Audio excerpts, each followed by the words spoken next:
সবকিছু বন্ধ করে দিছে। তারপরে মনে করেন মামলা দিছে, জেল খাটছি, জেল খাটার পরেও মনে করেন আইয়া ভালোভাবে থাকতে পারিনি।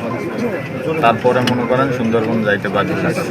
আর তখন তো আসলে মনে করেন কারো কাছে যে কোনো কথা কইয়া মানে ইয়া পাইনি। আগের বার আত্মসমর্পণ করছি, র্যাবরে ফোন দিলে র্যাব তখন বলতো যে এটা আমরা এখন কিছু করতে পারবো না, আমাদের জায়গায় আমরা ঠিক নেই।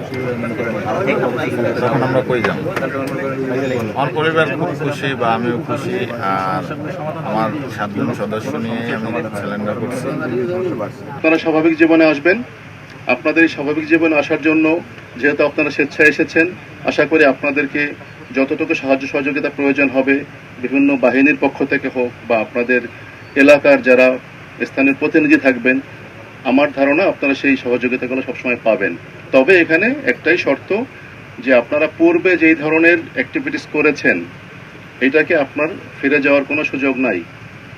যদি আপনারা পূর্বের ওই সমস্ত ইয়েতে ফিরে যাওয়ার চেষ্টা করেন তাহলে কিন্তু আপনাদের জন্য আবারও জিরো টলারেন্স।